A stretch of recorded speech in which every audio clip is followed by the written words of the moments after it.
KSRTC bus റോഡിൽ തടഞ്ഞാൽ കർശന നടപടിയെടുക്കുമെന്ന് ഗതാഗത വകുപ്പ് മന്ത്രി KB ഗണേഷ് കുമാർ. ജീവനക്കാരെ ശാരീരികമായി ഉപദ്രവിക്കുകയോ അസഭ്യം പറയുകയോ ചെയ്താൽ കർശന നടപടി സ്വീകരിക്കും.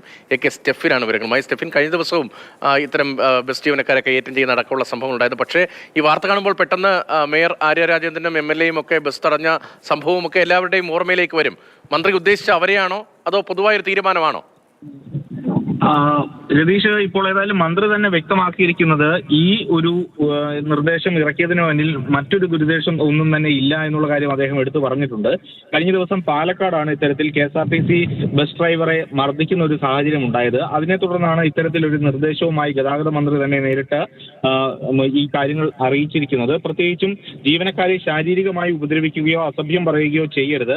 ഏതെങ്കിലും തരത്തിൽ നിയമലംഘനം ശ്രദ്ധയിൽപ്പെട്ട് കഴിഞ്ഞാൽ അത് CMDയെ അറിയിക്കുന്നതിന് വേണ്ടിയുള്ള നമ്പറുകൾ, ഫോൺ നമ്പർ, അതോടൊപ്പം തന്നെ വാട്സപ്പ് നമ്പർ ഒക്കെ തന്നെ ഇപ്പോൾ നൽകിയിട്ടുണ്ട്. അതിലേക്ക് ദൃശ്യങ്ങൾ സഹിതം അയച്ചു നൽകി കഴിഞ്ഞാൽ കൃത്യമായ നടപടി ഉണ്ടാകുമെന്നുള്ളതാണ് ഗതാഗത മന്ത്രി പറയുന്നത്. അതോടൊപ്പം ഈ ആരെങ്കിലും KSRTC ബസ് തടയുകയാണെങ്കിൽ ഈ ഡ്രൈവർക്കോ അല്ലെങ്കിൽ കണ്ടക്ടർക്കോ ഇത്തരത്തിൽ ദൃശ്യങ്ങൾ എടുത്ത് നൽകാം. അവരുടെ ഭാഗം ന്യായീകരിക്കുന്നതിന് വേണ്ടി ബസ് അനാവശ്യമായിട്ട് തടഞ്ഞു എന്ന് ബോധ്യപ്പെട്ട് കഴിഞ്ഞാൽ ഈ തടയുന്ന ആളിൽ നിന്നും പിഴ ഈടാക്കുക അടക്കമുള്ള കർശന നടപടികളിലേക്ക് നീങ്ങും എന്നുള്ളത് തന്നെയാണ് ഗതാഗത മന്ത്രി വ്യക്തമാക്കുന്നത്. പ്രത്യേകിച്ചും ഈ വാഹനം തടഞ്ഞിട്ട് കഴിഞ്ഞാൽ ആ വാഹനത്തിൽ യാത്ര ചെയ്യുന്ന ആരെങ്കിലും ടിക്കറ്റിന്റെ എടുത്തതിന്റെ പണം തിരിച്ചു ചോദിച്ചു കഴിഞ്ഞാൽ അത് ഈ തടയുന്ന ആളുകളിൽ നിന്നും ഈടാക്കും എന്നുള്ളത് ആണ് ഗതാഗത മന്ത്രി വ്യക്തമാക്കുന്നത്. അതോടൊപ്പം തന്നെ ഒരു കാര്യം കൂടി പറഞ്ഞു വെക്കുന്നുണ്ട്. KSRTC ബസ്സും പ്രൈവറ്റ് ബസ്സും തമ്മിലുള്ള മത്സര ഓട്ടവും ഇനി മുതൽ വേണ്ട.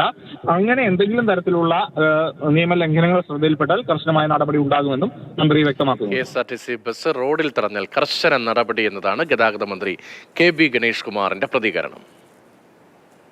ദയവ് ഇതിന് മേലിൽ എന്തെങ്കിലും കാര്യത്തിൻ്റെ മേലിൽ വണ്ടിക്ക് സൈഡ് തന്നില്ല, അല്ലെങ്കിൽ വണ്ടിയിൽ കുഴപ്പമുണ്ടാക്കി, അതിൻ്റെ പേരിൽ KSRTC ജീവനക്കാരെ നിങ്ങൾ ശാരീരികമായി ഉപദ്രവിക്കുകയോ അസഭ്യം പറയുകയോ ചെയ്യരുത്. നിങ്ങളോട് എന്തെങ്കിലും പ്രശ്നം ഉണ്ടാക്കിയാൽ നിങ്ങൾ ദയവ് ചെയ്ത് വീഡിയോയിൽ പകർത്തുക. ആ വീഡിയോ ബസ്സിൻ്റെ നമ്പറോടുകൂടി വീഡിയോ പകർത്തുക.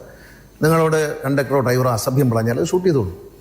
അത് ഷൂട്ട് ചെയ്തിട്ട് നിങ്ങൾ KSRTC CMDയുടെ നേരിട്ടുള്ള നിയന്ത്രണത്തിലുള്ള ഒരു വാട്സാപ്പ് നമ്പർ ഇതിൽ കാണിക്കും. ആ വാട്സാപ്പ് നമ്പറിലേക്ക് നിങ്ങൾ അയച്ചു കൊടുക്കുക. ജീവനക്കാരെ കൈവയ്ക്കുന്നത് അംഗീകരിക്കാൻ പറ്റത്തില്ല.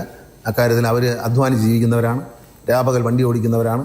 അതിരാവിലെ ജീവിതത്തിൽ വന്ന് വണ്ടി ഓടിക്കുകയും രാത്രി വരെയും പണിയെടുക്കുന്ന ഈ ജീവനക്കാരെ ശാരീരികമായോ അറ്റാക്ക് ചെയ്യാൻ പാടില്ല, അവരെ അസഭ്യം പറയാൻ പാടില്ല. നിങ്ങൾക്കുള്ള പരാതി CMD അറിയിക്കാം.